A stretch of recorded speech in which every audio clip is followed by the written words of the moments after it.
profitability meant freedom. Profitability meant freedom.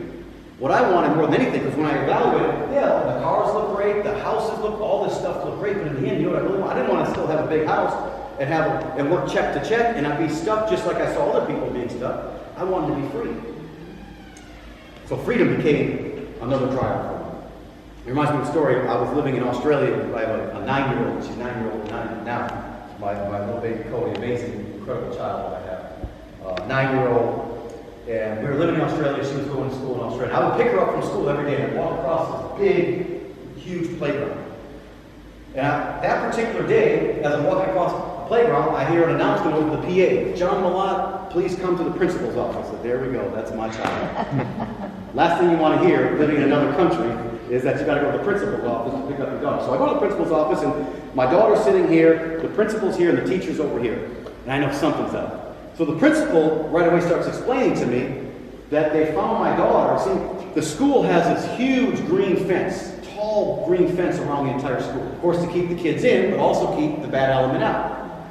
Well, they found my daughter Cody on the other side of the green fence.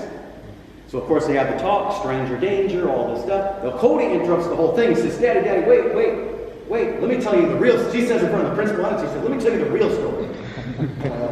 That's all. I was like, just wait till we get over. But she couldn't happen, you know, Cody was here right now. She grabbed that microphone. We want to be up here doing a presentation, then do a dance and then a song. But, so Cody says, Daddy, here's the real story. So me and all my friends got together on the playground. We huddled up. And we started talking about freedom. And we realized the only way to be free was to get over that green fence. So we all walk over to the fence, we get to the fence, and freedom is on the other side of the fence. So I volunteered to go first. She said, Daddy, I climbed over the fence, got to the other side. I called my friends over, and none of them came. I said, baby, get used to that. Because you know what happens sometimes? When you're making a decision to go, you're going to go do it. You're going to do that. It's almost like the universe initially lines up against you. It was like a test. I told her, baby, this is the way it's going to be. You're going to make a decision. Other people are going to be with you, and you're going to find out real quickly they're not so with you. And so that was her first test of the system. And for me, it became a lesson. Of course, you know, these kids have become my mentors. I have 4 daughters that all of them have become massive mentors to me. But then I started to discover, okay, now I know why I'm doing this. I'm understanding that freedom is what I really want. Now the big question is how. Now you guys got, you know, here you got these guys helping. They've already been in the woods with the machete clearing the path. You know what I mean? So it's a little easier. You don't have to go clear your own path when somebody's already done it for you. So now we've got people that are willing to share what they know. But when I was coming up, nobody was willing to share with the drug addict dropout from the neighborhood. There was nobody around. So I started to do some studying. I had to find mentors through books. Like books became my mentors. And so how do I do it? Well, I started to study the brain. I started to realize, number one, the brain is designed to keep us alive. The brain is designed to keep us alive. The brain is designed to conserve energy. Because the brain will burn a lot of energy. Have you ever been stressed out and have a hard time eating? Or you're thinking about a big project? Like me, when I'm going strong, I'm losing weight like crazy. I wake up in the morning starving because the brain burns most of our energy. Now here's what the brain doesn't like. The brain does not like complexity. And I have a feeling in your marketing material, if we could back some of this up, the brain prefers simplicity. The brain wants us to dumb everything down, to break everything down to its lowest common denominator. When you have 37 pages of hard copy of lots and lots of words, the brain starts to shut down. The brain is done with that whole program. And so I started to and this was good news for me, because simplicity was all I know. I didn't have the college degrees. I didn't have all the fancy titles. I didn't have all that stuff. I didn't have any fancy footwork. You know, we were talking about on the way over here, one of my mentors was a movie called Hitch. You guys ever seen the movie Hitch with Will Smith, where he's teaching the dude how to dance? You know, I'm a white guy here, I want to do Running Man, I want to do some stuff. Well, what did Will Smith say? Slapped him, he said, right here, this is where you live. This is where you keep it simple. Stay in your lane, right here. Keep it, now I can do this, put a drink in my hand, I'm good for a while. You know, it's right here. Simplicity, but what the brain likes is simply. So here's what I caught on to. I caught on to something that Carmine Gallagher, I can't say his name, taught me called the Rule of 3. The Rule of 3. 3 steps. For almost everything, every process that I have, when we're building a company, when we're laying out the blueprint, we're taking it from the mind, we'll use a 3-step process. And I can share some, you guys can check out my stuff and you can see it. I give all this stuff away. When we're teaching leadership, we use a 3-step process. Whenever we're doing, maybe 4 steps if we're getting really fancy, but almost everything we've got is so simple. Our onboarding process, 3 steps. Everything is dumbed down, simple. Why is this important? Well, number one, the brain chunks things in 3 or 4. Like, how do we remember our social security number or remember phone numbers in 3 or 4 digits? We chunk this stuff together. This is all part of how our brain operates. So, when I put onto the rule of 3, I started looking at this. Movies use a 3-step process. Right? In the beginning, we're introduced to the hero and the villain in the beginning. And here's where the brain's already deciding if this is going to be something I'm going to check in or check out. And then in the middle, we've got the conflict. Here's where the drama starts to happen. And then what do we have at the end? The resolution. Who wins? You know, we get a tear in our eye at the end. You know, even the actors know when they're making the movie. They have a 3-step process. So they know when they get started because it goes lights, camera, action. Runners. What do runners do? Ready, set, go. If you catch on fire because my presentation is so hot here today, what do you instinctively know you should do? Stop, drop, and roll. What if you got 32 steps to putting yourself out? You'd be in trouble, right? I'm telling you. So we started to I started to speak on stages all over the world. You know, we were in South Korea, 30,000 people in an auditorium. Now I knew I had to speak. Number one, a lot of my jokes didn't go over very well there. I already learned that lesson. They don't translate right. But I would do whole trainings on 3 things. And now I've got 1,000 of them. Someone asked me to speak somewhere, I got 3 things for this, 3 things for that, 3 things. The reason why I say this is because I would encourage you guys to figure out what are the 3 things that you've got down. There's 3 things for sure that you got down that if tomorrow afternoon you had to give a talk, you could bust out those 3 things on a bullet point thing, grab a whiteboard, or just get up here, freestyle. And so this is critical when you're an entrepreneur because there's going to be times as you're building, they're going to ask you to speak. Paul might ask you to come up here one day and speak. What if you just said, well, here are the 3 things in my marketing plan? What, you know what I'm talking about? Probably the guy who gets it better than anybody, Pope John Francis, who's alive today. This dude had 3 million people show up on a beach in Rio to hear him talk about the 3 components of his faith. Journey, building, prophesizing. But it was nothing. It was kind of the setup for what happened in Manila in 2015 when 6 million people show up. And he had this metaphor. He said, God created the earth as a beautiful garden, but man has disfigured it with social structures that perpetuate poverty, ignorance, and corruption. And it was 3 things. Steve Jobs got it. Steve Jobs, they say, one of the greatest speeches ever told was at the 2015 commencement Stanford University speech. And what he did, he told 3 stories there. Bill Stevenson got the longest standing ovation in TED Talk history. What did he do? 3 stories. Thomas Jefferson changed America with 3 things. What are they? Life, liberty. Are you guys catching on to this stuff? Yeah. Let me ask you a question. Is this helpful at all? Yes. When we were kids, what did they read to us? What were some of the books you remember? 3 Little Pigs. 3 Little Pigs. 3 Musketeers. Yeah, look, I'm telling you, if you go back and we went through the Dr. Seuss books, it's amazing when you start to look at even his rhymes. I mean, when you start to put this stuff together, it's these things that have exploded and have withstood the test of time. You start to see it was simple for the brain to take in. And the brain didn't have to burn a lot of energy to do it. It was easy for us to get excited about it and get our arms around it. Remember the Ghost of Christmas, present, past, future? I mean, I go on and on this stuff, on and on and on. And yet, I'm not saying that this is a law, but I do follow the rule of 3 when I'm marketing, when I'm building a business, when I'm building a company, when I'm trying to put something together of significance. I'm always looking at it to say, okay, if she's going to look at this, is this going to stress her? Is this going to have her, daydreaming? Is she going to be out there in left field somewhere? You guys catching this stuff? So anyway, this is all pretty simple stuff, and I do a lot on leadership today, and I don't want to take up a lot of your time. So I'm gonna start to wrap this thing up. I do a lot on leadership, and we teach leadership. We teach people. Now John Maxwell has the 21 irrefutable laws of leadership. Now, when I first saw the 21 irrefutable laws of leadership, I had to break it down into 1 or 2 or 3 of those laws at a time, because 21 is way too much. I pick up the book and I put it right back down. So we started to teach people leadership. We started to teach people the 3 or 4 steps to team building. Team building is going to be critical. When one thing I realized for me, I had so many weaknesses that I had to get around people that were strong where I was weak. So we would bring into our circle people that had strengths in marketing and internet and things like that, where I didn't have those strengths. And we started to develop teams, and it was all around these simple structures. Do you guys have any questions maybe I can answer before I wrap it up? How do you onboard new employees or contractors? No, it depends. It depends on the company. So I'll put it to you this way, for simplicity, to make it general. That in order to scale a business, scaling really is all about simplicity. And this is where people, because it seems like it would be complex to scale a business.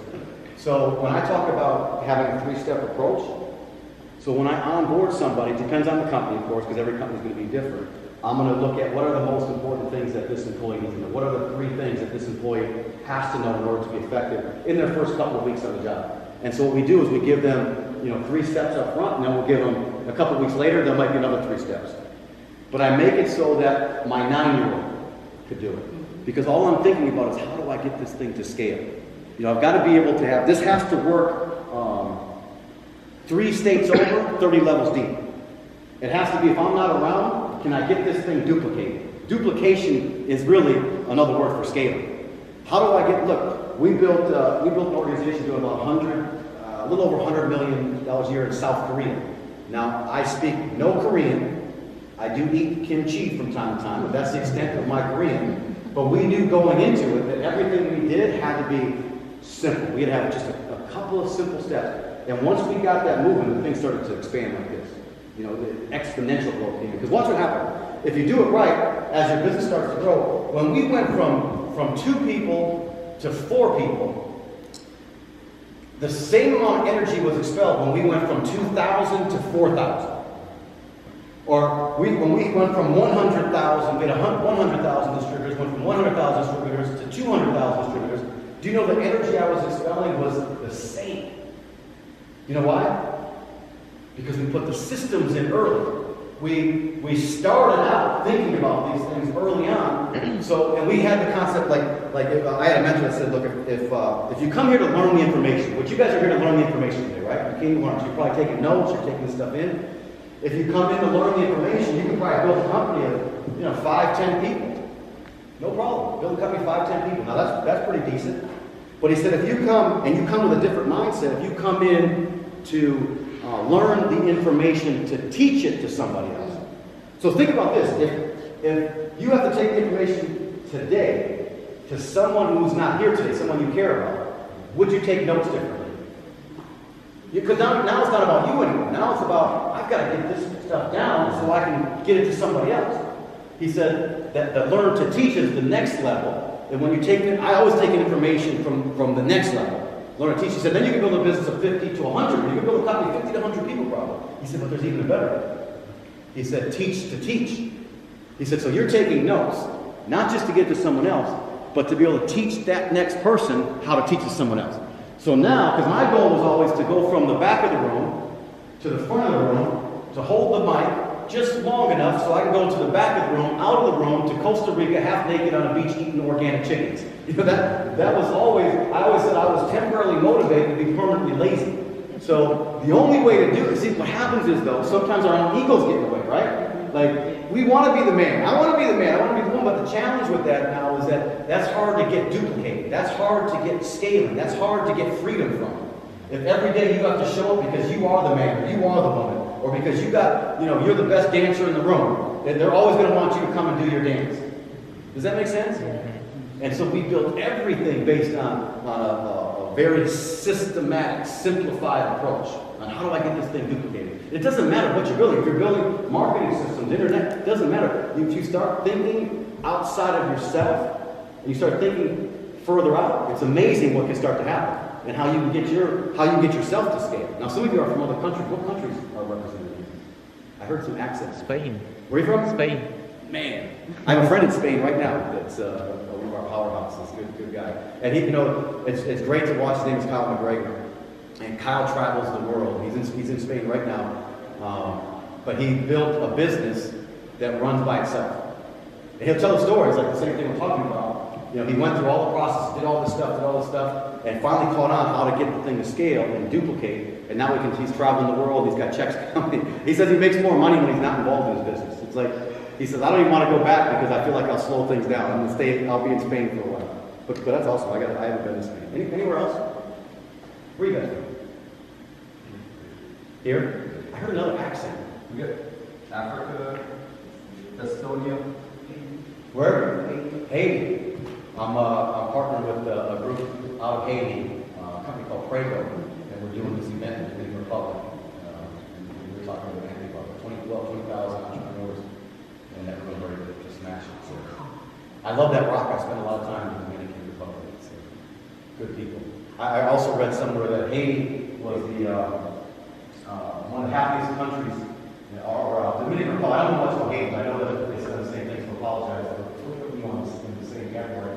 But they said it's one of the happiest places on earth. And the U.S. was ranked way down here. And basically what they talk about is because celebration. People that love to celebrate. I tell them all the time, if it ain't fun, it ain't me. When I hang out with Anthony, I have fun. When I go to Puerto Rico, the reason why we first connected is he told me about the parties after. And I said, okay, that's me. So, where else? Anybody else? Nigeria. You live here? You live in Florida? Yeah. Nice. That's another place on my bucket list.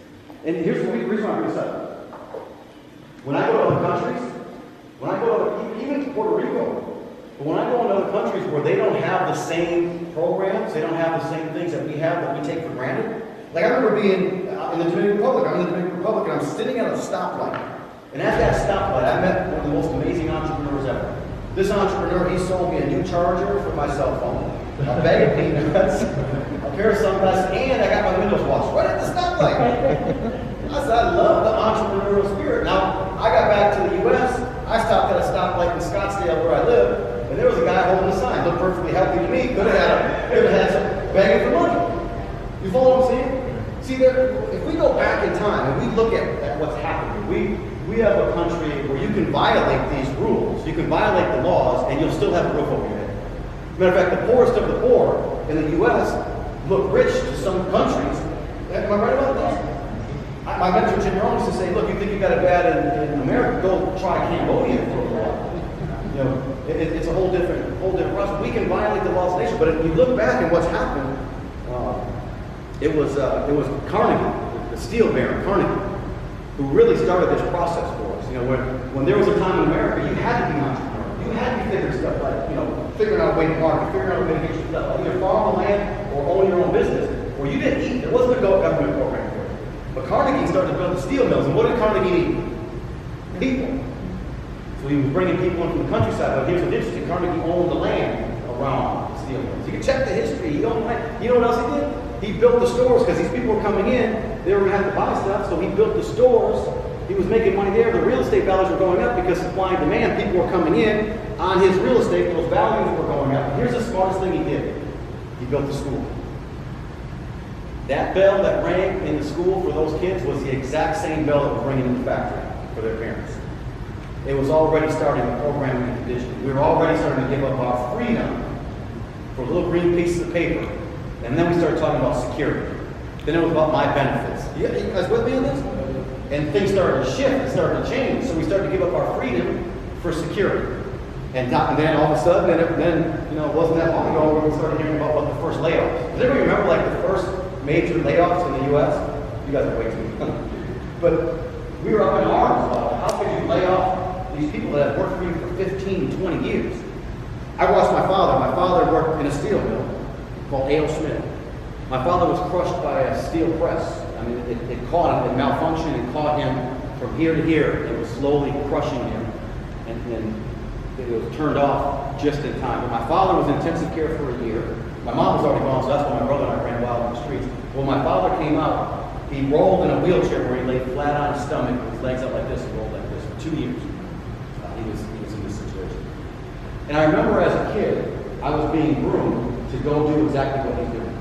We talk about this all the time, that millennials today, millennials get a bad rap. Millennials, people say millennials are lazy. No, millennials they've watched their parents lose their houses during the last recession. They watched their parents be frustrated paycheck to paycheck. They watched their parents do exactly what they're told. Go to school, go to get education so you can get a good job, and then what? Go greet at Walmart is basically what they're seeing. And so they would rather sit home, smoke weed, and play Xbox than go sacrifice their dreams, sacrifice their lives to build someone else's dreams. Are you guys getting this? And so I was going to wrap up this with the Build Your Empire movement. Like, most of our movement now has been about millennials, teaching millennials entrepreneurship, teaching millennials responsibility, teaching millennials patience, the things that are necessary to build a big business. We're now teaching that you can become whatever you want. Today we have the tools for you to run a Fortune. It's like we started. We can run a business. You can run a Fortune 500 business from your home today, where you couldn't. 10 years ago, I remember we used to use fax machines. Back in the day, everything was slow. Today you can test stuff. Today you can test. Today you guys are testing like advertising campaigns and stuff, right? You can put up a little bit of money and put like going fishing with the right bait on, see if that works. If that doesn't work, what do? We change it up. There used to be a time when you have to have a warehouse filled with inventory, take the risk, put your money on the line, borrow all your family and friends' money, and hope that you can move the merchandise in that warehouse. You don't even do that today, do you? Some of the stuff is being. You can find products and services you get passionate about that you never even touch. So you got kids today, they were born with these things in their hands, running entire businesses right from their pocket. What an amazing time. And so I took 2 years off to go play and be an idiot, and I started watching what was happening on social media. I said, look, I can't let these people take over and have all this fun to themselves. And that's the reason why I jumped back in and we created the Build Your Empire brand. But I'll leave you with a story, guys. So this is my third story. So there's a young guy, wealthy family.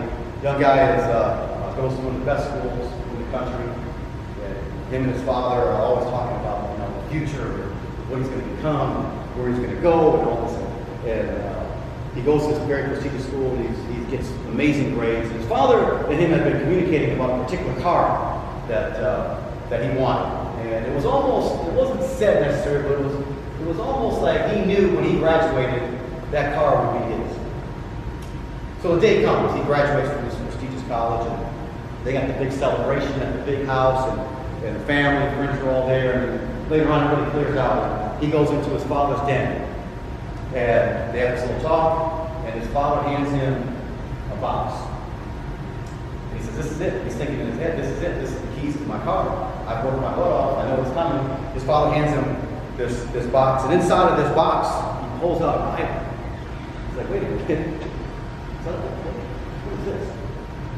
And his father says, son, I'm so proud of you. This is my gift to you.